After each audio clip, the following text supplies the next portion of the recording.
पास मसला पूछने के लिए कुछ लोग आ गए तो 4-5 साल का बच्चा भी था जिसके वालिद ने गुस्से में अपनी बीवी को 3 तलाकें दी थी। तो छोटा सा बच्चा, कपड़े भी फटे पुराने, और हालत बता रही थी कि गरीबी है। तो जब मैंने मसला बताया कि 3 तलाकें हो गई हैं तो वापस जाने लगे। तो बच्चा मुझसे कहता है, देहाती आदमी, तो कहने लगा, मौलवी साहब मेरी अम्मा ते नानी कहनी असन पूछ के आई आप कि हुण असीं लहदा लहदा ही रहना है। तो उस बच्चे की नौनिहाल की वो कैफियत देखी तो मैं रो पड़ा। मैंने कहा यार ये बच्चा बेचारा माँ बाप के होते हुए ये यतीमों जैसी जिंदगी गुजारेगा क्योंकि बाप ने तलाक दे दी। किस तरह मसाइल नहीं बताए लोगों को, तालीम से आगाही नहीं किया।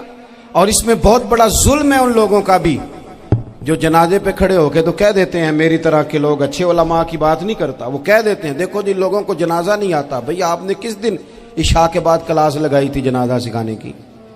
ये तो आपने कह दिया लोगों को कुरान जी ठीक नहीं आता।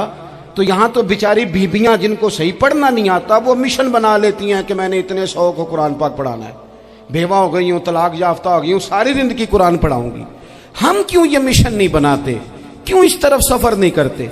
एक तो दीनी मालूमात में, दीनी उलूम में अपने आप को लगाएं और ज़ौक़ पैदा करें कि जो चीज़ें मुझे नहीं आती मैंने वो सीखनी है, जो मामलात मुझे नहीं आते मैंने उनकी तरफ सफ़र करना है। एक तो अपना ये मिजाज बनाएं। और जब आप दीनी उलूम सीखते हैं तो पता है कौन सा मंजर कायम होता है? मंजर वो बनता है कि हज़रत अबू हुरैरा भी दीन सीखा करते थे, हज़रत अब्दुल्ला इब्न उमर भी असहाबे सुफ़ा में रहा करते थे, हज़रत अनस बिन मालिक भी रहा करते थे। और ऐसा मंजर बनता है कि हज़रत सैयदा खतीजतुल कुबरा रज़ी अल्लाह तआला अन्हा फरमाती हैं, सैयदा फातिमा हुजूर की गोद में बैठी होती थी और नबी पाक से बातें पूछती थी और हुजूर उन्हें बता रहे होते थे। सैयदा आयशा हुजूर से दीन की बातें पूछती। चौथा हिस्सा हमारी फिका के उसूल हजरत फातिमा की, हजरत आयशा सिद्दीका की मरवियात पर मबनी है। अगर हमारी बच्चियां छोड़ दें डाइजेस्ट पढ़ना, छोड़ दें इधर उधर की मूवी देखना और वो किताबों सुन्नत पर आ जाएं तो बहुत सारे मसाइल ऐसे हैं जो उलझने से पहले ही सुलझे हुए हों। दीनी तालीम का मिजाज और ज़ौक़।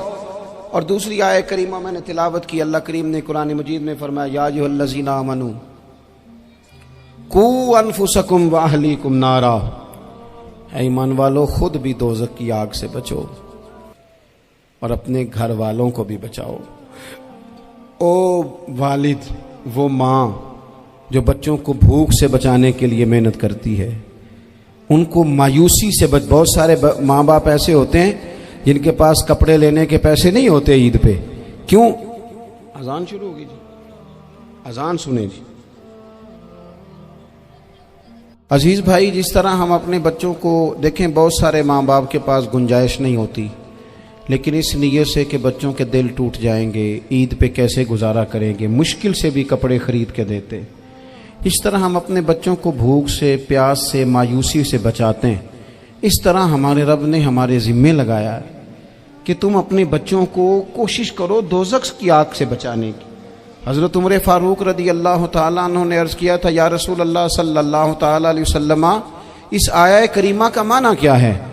तो महबूब करीम अलैहिस्सलाम ने फरमाया, उमर, जिन चीज़ों का अल्लाह तुम्हें हुक्म देता है तुम अपने घर वालों को उन चीज़ों का हुक्म दो, जिन चीज़ों से रब रसूल तुम्हें मना करते हैं अपने घर वालों को उनसे रोको। अपने घर के अंदर निफाज़े दीन करने की कोशिश करो। मेरे भाई, बहुत ज़्यादा आजमाइश है हमारे घरों में, बेचैनियाँ हैं, इस्तराब है, बच्चों में सख्ती है, बहन भाई एक दूसरे के साथ लड़ते हैं, मिजाजों में तलखी आ गई। क्यों भला?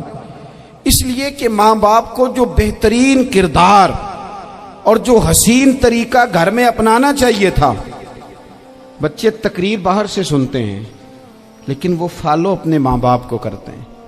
अगर माँ बाप में हौसला हो, सब्र हो, इत्मीनान हो, खुददारी हो, थोड़े पर गुजारा करने का मिजाज हो।